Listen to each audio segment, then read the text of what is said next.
คุณพระเจ้ามาพบกันอีกวันนี้ก็ได้สำหรับการศึกษาประวัติวัฒนธรรมของพระเจ้าชาพระคัมภีร์จะ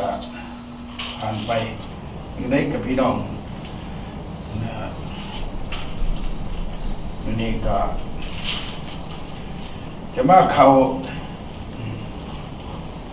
อย่าว่าผ่านไปกันในบทที่หนึ่งของพระธรรมปฐมกาลก็ผ่านไปแล้วพี่น้องผู้ที่ติดตามฟังหรือเปิดฟัง YouTube เปิดกับFacebook ก็ดีที่เข้าใจว่าหรือผู้มีพระคัมภีร์ก็จะได้เข้าใจไปตามเรื่องที่ได้อธิบายไปนะเพราะว่าบทที่หนึ่งข้าพเจ้าสร้างโลกพระเจ้าสร้างบัดเรียบร้อยเป็นบอกพี่น้องตั้งแต่ข้อที่หนึ่งจนถึงข้อที่31พระเจ้าได้สร้างสำเร็จไปหมดใน6 วันสำเร็จแล้วนะแต่เมื่อนี้นะกาชิมาว่าเรื่องต่อในบทที่2บทที่2เนี่ยจะมาว่าเรื่องว่าพระเจ้าได้สร้างนะวิธีการสร้างของพระองค์สร้างแนวใดนะเพราะว่าพระเจ้าก็ได้สร้างมาได้สร้างมาหมดทุกอย่างเนี่ยนี่ก็สร้างมาเลยแต่ว่าเพิ่นก็บ่ได้ในรายละเอียดอยู่ในบทที่1ฉะนั้นบทที่2จึงมาอธิบายถึงว่าการสร้างมนุษย์สร้างยังมนุษย์ก็ได้สร้างมาแล้วนะฉะนั้นจะว่ามื้อนี้จะพบการสร้างธรรมศาสตร์ต่างๆนั่นก็ว่าคือการสร้างของพระเจ้าหรือการมันนิมิตสร้าง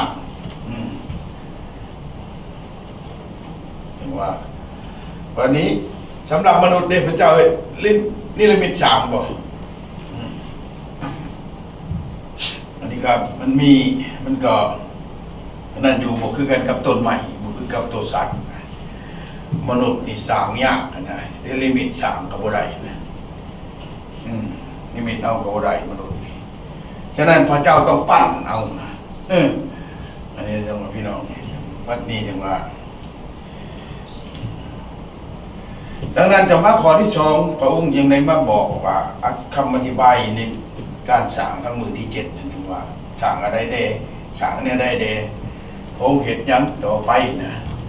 แต่ทั้งมือที่7เนี่ยพระธรรมปฐมกาลพี่น้องเปิดพระธรรมบทกาลบทที่2นั่นจังว่าพระองค์ได้มาถึงวันที่7บัดนี้พระองค์ได้หยังวันของพักผ่อนวันพักผ่อนของพระเจ้า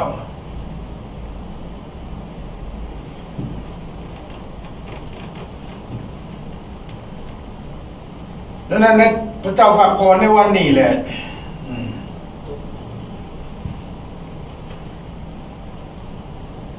วันที่7เนี่ยพระเจ้าพักผ่อนเพราะว่าในข้อที่1บทที่1ข้อที่30 ถึงข้อที่31ก็ได้ว่าถึงการสร้างอันนั้นสร้างอันนี้อันนี้กินอันนั้นกินอันรอบหมดแล้วดังนั้นในแผ่นดินโลกในข้อที่1ว่าในแผ่นดินโลกท้องฟ้าสรรพสิ่งทุกอย่างในสรรพสิ่งในโลก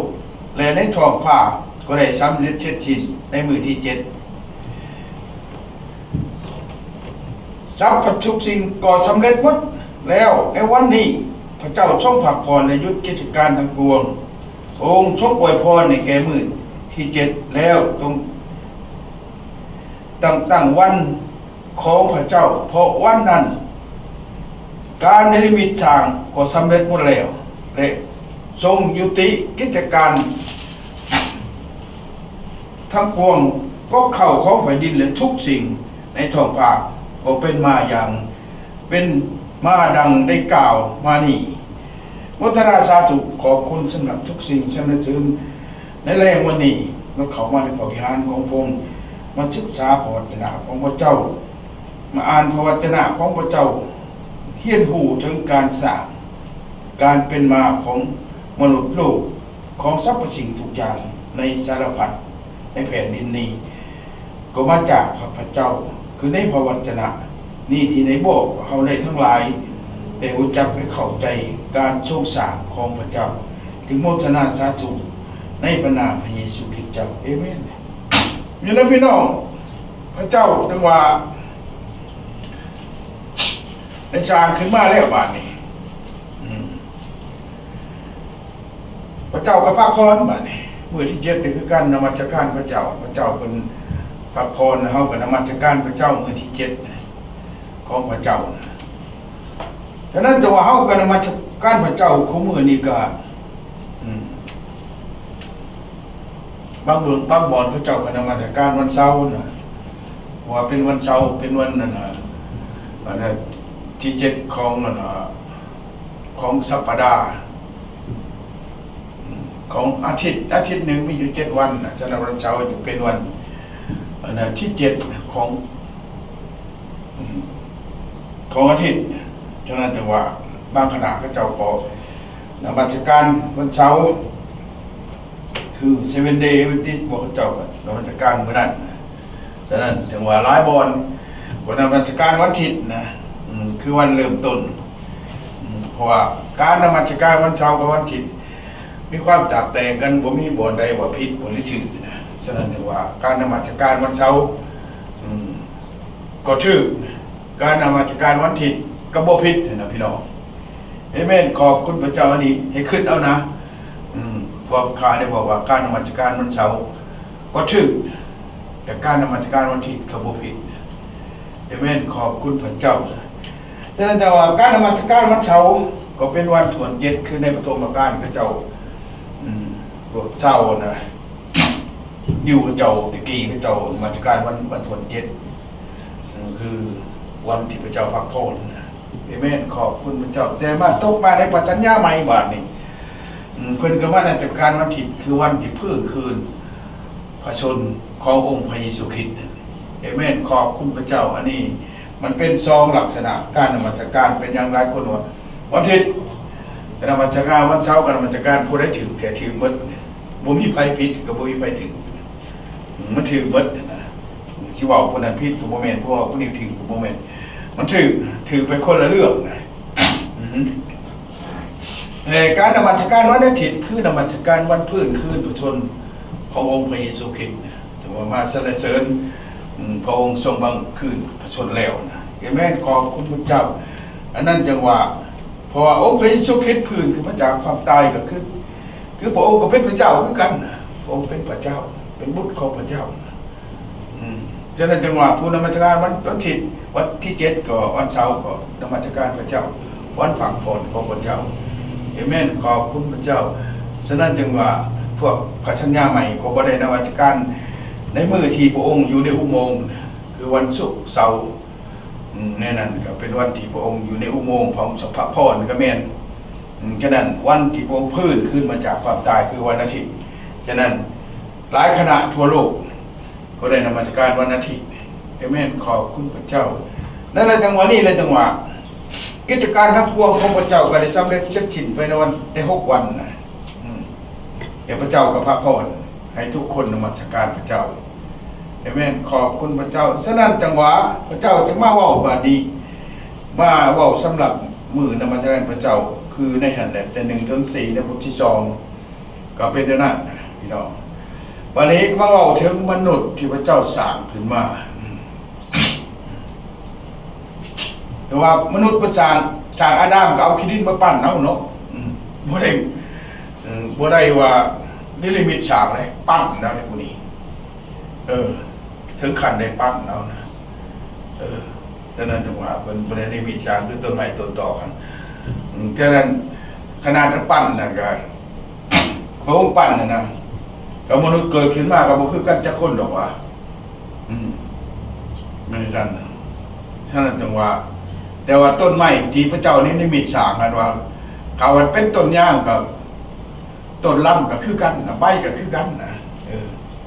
อันนั้นจังว่าต้นไม้ต้นตอกหมากไม้หมากตอกมันคือกันมืดหมากชนิดใดก็เป็นชนิดนั้นคือกันแต่มนุษย์น่ะต่างพระเจ้าสร้างขึ้นมาเอาขี้ดินปั้นเอานี่ถึงขานปั้นขึ้นมาก็มนุษย์เฮาหน้าตาบ่คือกันพี่น้อง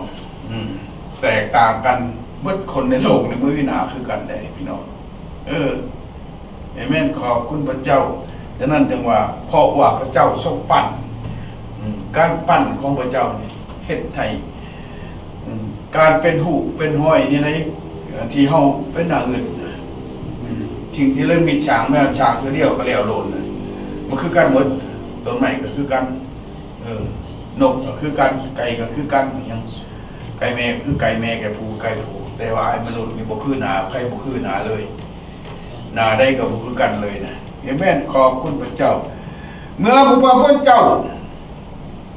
มาว่าถึงมนุษย์ในสวนเอเดนบาดนี้พระเจ้าสร้างแล้วพระเจ้าต้องให้เขามีอยู่มีกินเจ้าได้จัดเตรียมไข่เขาในบทที่1 ข้อที่ 28 29อันนั้นจะว่าพระเจ้าสร้างพระเจ้าขึ้นมาพระเจ้าจะให้ไม่อยู่ไม่กินมีบ่อนอยู่บ่อนเช่าวันนี้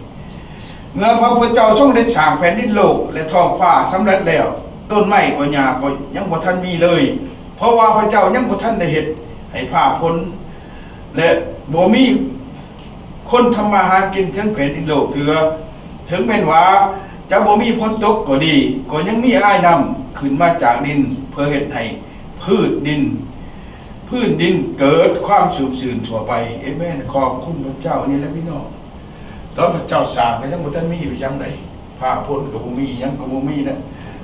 นกต้นหญ้าต้นไม้ก็บ่ได้เกิดเพราะพระเจ้าบ่ได้เฮ็ดให้ผ้าพ้นตกลงมาเลยยังบ่ได้เกิดฉะนั้นถึงว่าเพิ่นว่าบ่ได้ฝนบ่ตกกันพื้นดินก็ชุ่มเกิดความชุ่มชื้นอยู่เพราะว่าอากาศที่พระเจ้าทรงได้แยกน้ำเลย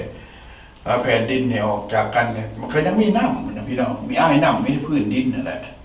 ก็เหมือนดังเฮาทุกวันนี่นะเฮาบ่มีฝนตกก็ยังมีอยู่อ้ายน้ำนะเอเมนขอบคุณพระเจ้าและในข้อที่7ของเมื่อนั้นพระพุทธเจ้าได้เอาดินมาปั้นเป็นรูปคนเป่าลมหายใจ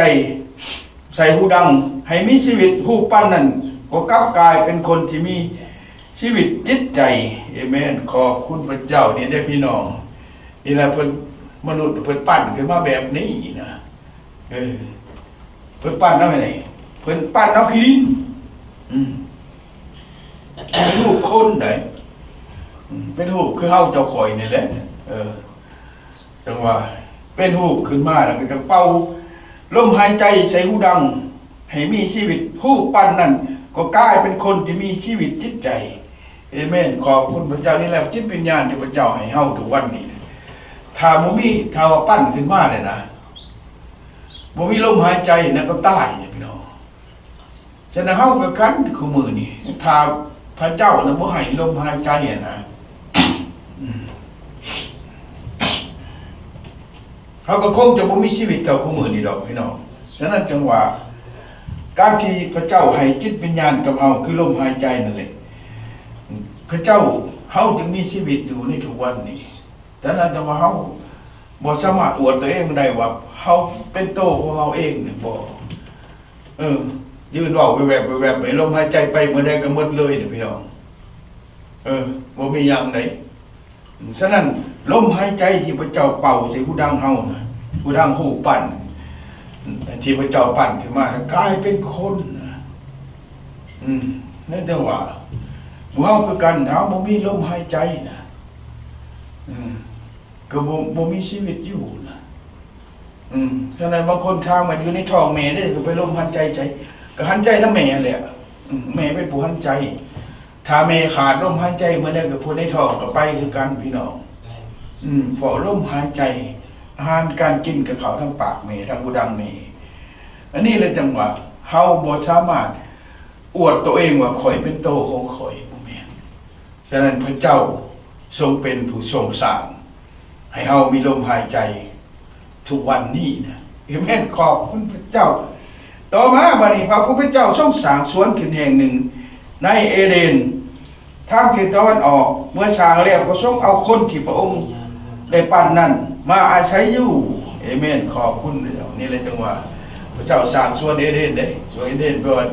แผ่นดินสวรรค์ในดินสวรรค์แดนสวรรค์ในโลกสันสาจังว่ามีวัตถุอย่างในอยู่เนี่ยกินยังก็แล้วแต่ที่พระเจ้าทรงสร้างเอาไว้มอบให้เพื่อให้คนที่พระเจ้าปั้นนั้นหาอยู่หากินใช้ชีวิตอยู่ในที่นั้นเอเมนขอบคุณพระเจ้า สวนนั้นพระองค์ทรงได้นิรมิตให้กกใหม่เกิดขึ้นซึ่งมีใบเขียวงามดีและผลและไม่ก็เป็นนาอยากกินในสวนนั้นในกลางสวนนั้นมีต้นไม้พิเศษ2 ต้นคือต้นที่ให้ชีวิตและต้นที่เฮ็ดให้รู้จักความดีและความชั่วนี่แหละพี่น้องฉะนั้นในสวนพระเจ้าก็ได้สร้างกกไม้กกตอกขึ้นมาเป็นบ่อนกินนะมนุษย์ให้มนุษย์กินแต่ว่าการที่ว่าสร้างในสวนนั้น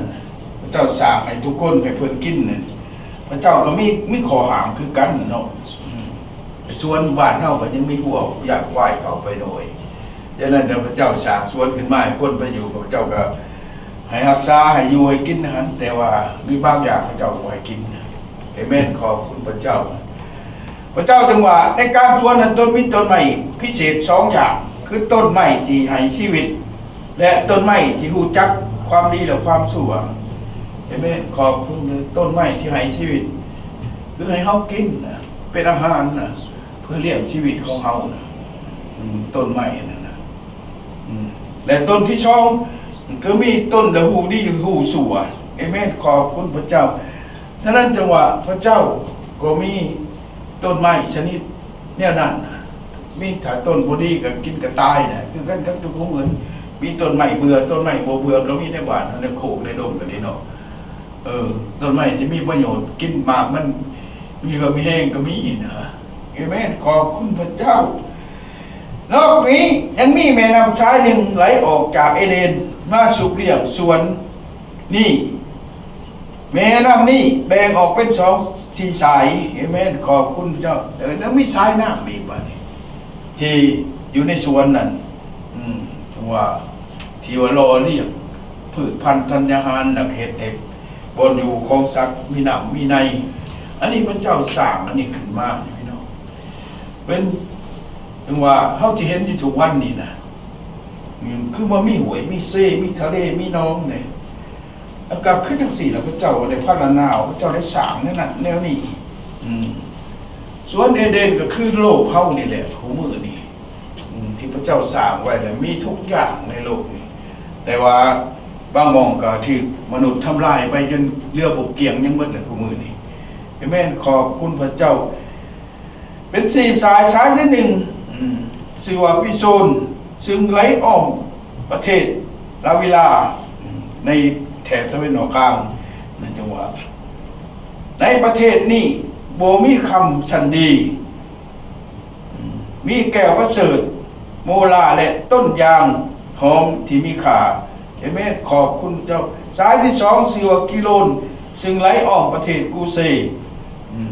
สายที่3ชื่อว่าติกรีดแม่น้ำติกรีดคือในประเทศที่เขาเจ้าเอิ้นกันอยู่ในประเทศอิรักของมือนี่ซึ่งไหลผ่านประเทศอัสซีเรียลงมาสู่มหาสมุทรทะเลทั้งในประเทศเนี่ยอิรักอิหร่านพวกนี้แหละทางทิศตะวันออกและใช้ที่4ชื่อว่าเอฟราตน้ำเอฟราตจะนำอยู่สายหนึ่งที่ไหลผ่านนะภาคตะวันออกกลางในประเทศอิรักอิหร่านแล้วก็ลงมาสู่มหาสมุทรแค่นั้นจังหวะพระผู้เป็นเจ้าได้ช่องเอาคนมาช่วงสางนั้นมาเผาหักษาและเบิกแยกส่วนพระองค์ทรงสั่งแก่ชายคนนั้นว่ามาไม่ทุกกบในส่วนนี่เจ้ากินได้หมดเว้นไว้แต่กบที่ให้หูจักความดีและความชั่วเจ้าอย่ากินถ้าเจ้าคืนกินหมากไม่ในกบนี้เจ้าจะต้องถึงแก่ความตายแม่ขอบคุณพระเจ้านี้นะพี่น้องถึงแม่นพระเจ้าสร้างให้มีอาหารการกินในส่วนแต่พระเจ้าก็ต้องมีขอหาเรียกว่าบ่ให้ผู้ชายที่พระองค์ทรงเอาไว้นะฮะเพิ่นอยู่ผู้เดียวดอกเดียวนี่เด้อเพิ่นยังอยู่ผู้เดียวได้พระเจ้าก็บอกว่าอย่ากินเด้อต้นนั้นนะต้นในความดีหรือที่ดีหรือสัวนะอย่ากินถ้าเจ้ากินคืนกินบางใหม่พวกนึงเจ้าจะต้องถึงแก่ความตายเมนขอเจ้านี้แล้วขอห้ามขอห้ามที่พระเจ้าห้ามทรายคนนั้นบ่ให้กิน ต้นไม้ต้นนี้นะถ้ากินแล้วจะถึงแก่ความตายนะไม่ยั้งแต่ว่าในญาติที่พระองค์ทรงสร้างเขาอยู่พักเขาพักเปื่อยอยู่เลยผมมีหัวชงนุ่งเลยเมื่อกินไปเลยเจ้ามากินไปเลยพระเจ้าก็ตัวเองพักเปื่อยไปนี่เป็นชั้นเจ้าบุญหูจักฉะนั้นจะว่าพระเจ้าบุญหูจักอย่างนั้นมิตรว่าให้กินสิ่งที่พระเจ้าสร้างขึ้นมานะแสดงเหมือนดังกับมนุษย์ของมือแล้วเมื่อเห็นบาปแล้วนะมันไปเห็นเป็นถุงแนวคือมือเลยแค่เมื่อกินไปแล้วหูดีหูชัวแล้ววันนี้ปวดโตนะพี่น้องมนุษย์ทุกคนในโลกนี้เป็นชั้นถ้าจะกินเมื่อไหร่ก็จะต้องสังเกตความตายไม่เห็นขอบคุณเราถ้าเรากินก็คือจะตายแต่ผู้มือมนุษย์เนี่ยจะไปอยู่ใช้เนาะมัดโลกนี่แต่ว่ากินเนี่ยถ้าว่าเพิ่นนะบุกินมากไม่นั่นก็คือสิบตายแต่ว่าเพิ่นกินได้พี่น้องฉะนั้นมนุษย์เฮาเกิดขึ้นมาจะไม่ตายนะบ่มีใครอยู่ข้ามผ้าผู้มือแม่นขอบคุณพระเจ้านะเพราะว่าเฮ็ดผิดกับข้อบัญญัติที่พระเจ้าทรงห้ามไว้เมื่อเวลาผู้ชายคนเดิมที่เกิดขึ้นมาในโลกนี้เป็นในภาคครอบครัวลูกเมียเป็นเพศผิดนะแม่นขอบคุณพระเจ้าพระพุทธเจ้าทรงกล่าวอีกว่าบ่เป็นการสมควรที่ให้ผู้ชายอยู่โดดเดี่ยวเช่นนี้เขาควรหาผู้ซอยผู้ชดซอยที่เหมาะสมให้แก่เราคันแล้วพระองค์จึงเอาขี้ดินปั้นเป็นสัตว์และนกต่างๆแล้วเอาสัตว์และนกที่ปั้นนั่นให้ชายผู้นั้นรักษาส่วนเพื่ออย่าคู่ว่าเล่าจะใส่สื่อยังให้คันแล้วสื่อที่เล่าตั้งให้นั่นก็เป็นสื่อของสัตว์ต่างๆต่อมามีขอบคุณพระเจ้าปั้นขึ้นมาให้ไปเผาส่วนยังบ่แล้วพี่น้องบ่มีเวียกเฮ็ดเด้นอนแต่เว้นกินแล้วก็นอนแล้วก็กินนี่แหละเฮ็ดได้ไดสัตว์ชาวว่าสิ่งกับท่านได้มาในสวนแล้วพระเจ้าจึงเอาขี้ดินมาปั้นเนี่ยก่อนน้อยเป็นตัวสัตว์ยังในบาทนี่มาเป็นสัตว์อยู่ในสวนนั่นแหละแล้วก็อยู่กับสัตว์น่ะมาตลอดนะผู้เศร้าผู้คำคือเพิ่นว่าเลยอยู่กับสัตว์ทั้งๆที่เป็นมนุษย์ก็อยู่กับสัตว์ฉะนั้นจังว่าพระเจ้าได้อยู่กับสัตว์นั่นมาอันผู้ชายคนนั้นได้อยู่กับสัตว์นั่นเดี๋ยวพระเจ้าก็ให้ตั้งชื่อมันบาดนี่คนนี้ก็เวทนั้นก็ตั้งชื่อมันแล้วบาดนี่ตั้งชื่อสัตว์สัตว์ตัวควายตัวกวางตัวมีตัวม้าตัวไก่ตัวกระหอกกระแตแล้วก็ว่าออกมาหมดเบิ่งเอาหมดแล้วก็หมดแล้วก็เห็ดอยู่ตลอดอยู่ทั้งมื้อทั้งคืนเนี่ยพอเวียกแล้วดิไว้ยังคือพวกเฮาเนี่ยพวกมื้อนี่ก็มากก็ต้องผมมียังเห็นก็นอนเว้นอยู่ก็กินเงินเฒ่าแล้วก็มันเมื่อยแล้วอยู่เฮือนก็ดิผมมีแนวเห็ดดิฉะนั้นก็หาเห็ดหัวเห็ดชวนไปเฮาก็ได้ปลูกอันนั้นปลูกอันนี้ฮดนั่นฮดอันนี้ขำมาแรงมาก็ได้เป็นซั่นแต่ว่าพระเจ้าให้ทรายพอดีเขาอยู่เขาสวนนั่นก็ไม่ได้กินกับนอนฉะนั้นเพิ่นก็เอาก้อนขี้ดินมาปั้นถูกสัตว์แล้วให้ผู้ชายคนนี้ใส่สื่อก็อยู่กับสัตว์นั่นแหละก็ต้นสัตว์ทุกอย่างในโลกนี่ก็มีแต่เราได้ใส่สื่อไว้ห้องก็แตกความผ่านหมูมาเห็ดเป็ดเก็ดไก่นี่ก็ไม่เล่าใส่สื่อมาแม่นขอบคุณพระเจ้าหลังจากชายผู้นั้นตั้งชื่อให้สัตว์ต่าง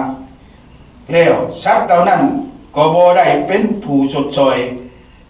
เล่ายังหมดเอเมนขอบคุณพระเจ้าเอเมนพี่น้องให้เข้าใจนะนี่หลายเถื่อเขาบอก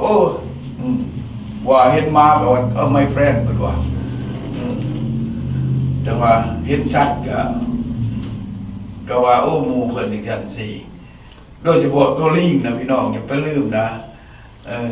มันบ่ได้เป็นเพื่อนเฮานะ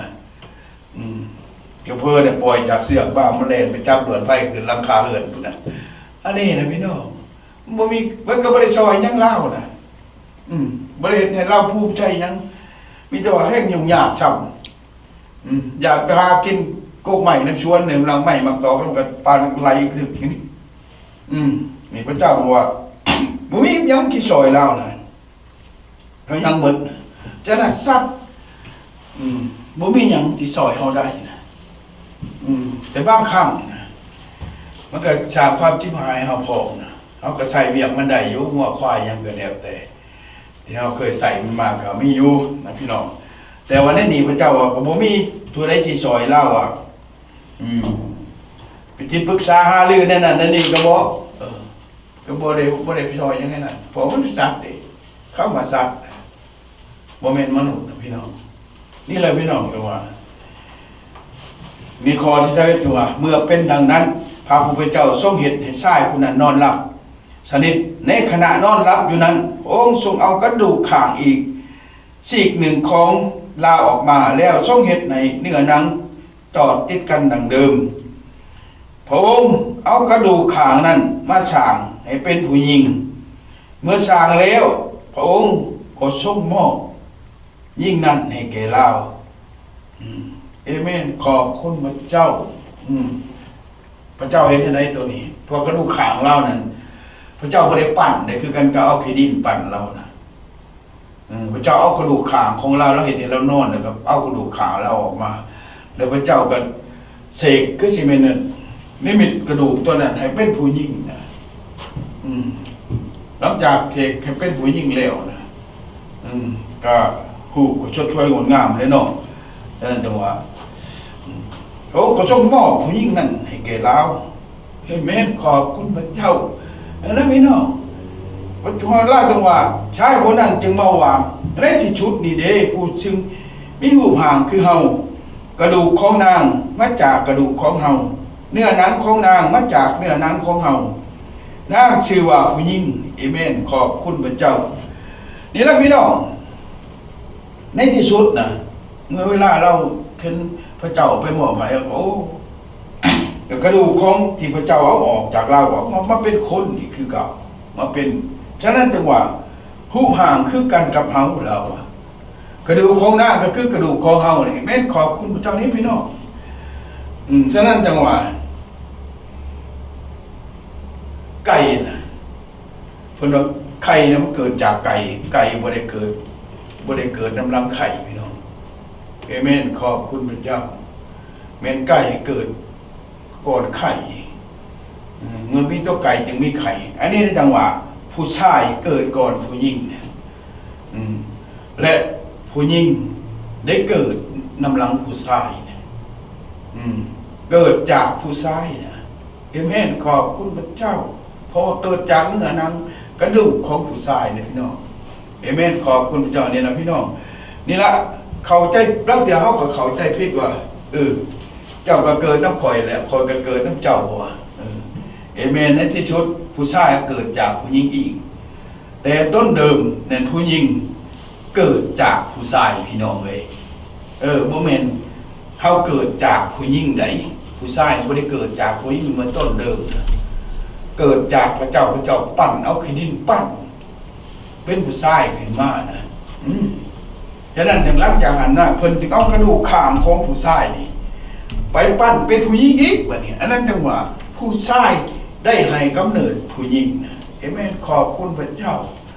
บ่แม่นผู้หญิงออกได้ให้กำเนิดผู้ชายมาแต่ต้นเดิมในที่สุดนี่ก็คือกันผู้ชายก็ต้องเกิดจากผู้หญิงคือเก่าอีกเอเมนขอบคุณพระเจ้าฉะนั้นจังหวะคุณค่าจริงแล้วนี่นะบ่มีไผสิอ้างกรรมสิทธิ์ว่าคอยเกิดคอยเป็นต้นเหตุที่เจ้าเกิดขึ้นมาในฐานะมนุษย์มันอ้างกรรมสิทธิ์กันบ่ได้แต่ในนามพระเจ้าพระเจ้าอ้างกรรมสิทธิ์ใดผู้ชายนั้นให้กำเนิดแก่เจ้านางเอ๋ยนะเอเมนขอบคุณพระเจ้านี่แหละพี่น้องอันนี้พระคัมภีร์เว้าเด้อพี่น้องมันเป็นเรื่องในพระคัมภีร์นะเพราะว่าพระเจ้าเป็นผู้สร้างสรรพสิ่งขึ้นมาในโลกฉะนั้นผู้หญิงก็เกิดจากผู้ชายนะแต่ในที่สุดคือทุกวันนี้เขาก็เห็นผู้ชายหรือไม่ก็เลยแต่เกิดจากผู้หญิงเอเมนขอบคุณพระเจ้าแต่เมื่อต้นเดิมแล้ว มนุษย์เกิดจากผู้ชายทั้งนั้นที่พระเจ้าสร้างขึ้นมานะเอเมนขอบคุณพระเจ้านางชื่อว่าผู้หญิงเพราะว่านางมาจากผู้ชายเอเมนขอบคุณพี่น้องนี่คำว่าผู้หญิงและผู้ชายมีเสียงคล้ายคือกันตามภาษาเฮบรูนะฉะนั้นถือว่าเพราะผู้หญิงมาจากผู้ชายในข้อนี้ถือว่าเพราะนางมาจากผู้ชายอันนี้หมายความบ่แม่นไก่เกิดย้อนไข่นะบ่แม่นไข่เกิดก่อนไข่นะบ่แม่นไข่เกิดก่อนไก่แม่นไก่เกิดก่อนไข่เอเมนขอบคุณพระเจ้าผู้ชายนั้นมาจากพระเจ้าและผู้หญิงได้มาจากผู้ชายเอเมนผู้ชายเกิดผู้หญิงชั้นใดผู้หญิงได้เกิดผู้ชายชั้นนั้นเอเมนขอบคุณพระนันทพงศ์ทั้งมีแม่ของมือนี่มีลูกมีเมียเนี่ยเกิดลูกยิ่งลูกชายขึ้นมาตามๆกันมาเอเมนขอบคุณพระเจ้าโดยนี้ผู้ชายจึงต้องลาจากพ่อแม่ของตนปฏิพันธ์อยู่กับผู้หญิงกับเมียแล้วเขาทั้งสองก็กลายเป็นคนเดียวกัน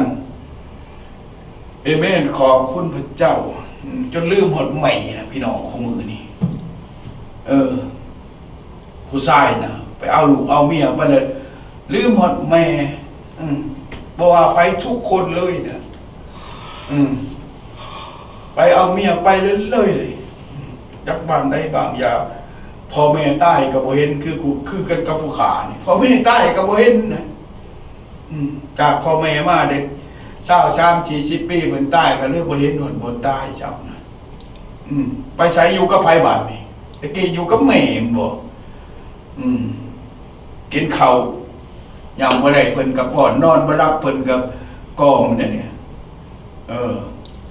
แต่ว่าจากเพิ่นมาแล้วว่าไปอยู่กับไผก็ไปอยู่กับผู้หญิงอีกพี่น้อง